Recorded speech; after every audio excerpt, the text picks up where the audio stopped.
What if I told you there's a way to schedule your TikTok posts directly from your PC and never miss the perfect posting time? You can now plan, automate, and optimize your TikTok content effortlessly. In this video, I'll show you step-by-step how to schedule TikTok posts from your desktop. First, log into your quso.ai account and head over to the social media scheduler section. If it's your first time, you'll need to connect your TikTok account. Click Connect Account, select TikTok, and grant the necessary permissions. This ensures quso.ai can publish posts on your behalf seamlessly. Next, upload the video you want to post. Simply drag and drop your file into quso.ai's dashboard. Once uploaded, you can use quso.ai's built-in editor to add captions, emojis, or even trending hashtags. Want to make sure your post stands out? Use the AI-powered hashtag manager to get optimized suggestions for maximum reach. Now it's time to schedule your post. Head over to the content planner in quso.ai. Select the date and time you want your post to go live. Pro tip: use quso.ai's analytics to find the best times for audience engagement on TikTok.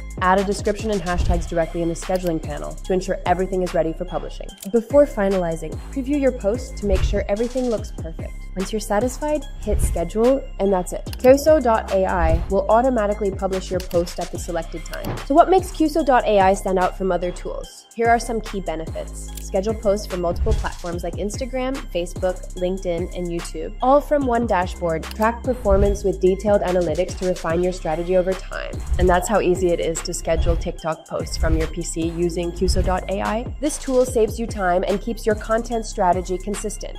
If this tutorial helped you out, give this video a thumbs up. Let me know in the comments how you plan to use quso.ai for your social media strategy. And don't forget to subscribe for more tips on maximizing your content creation workflow. See you in the next one.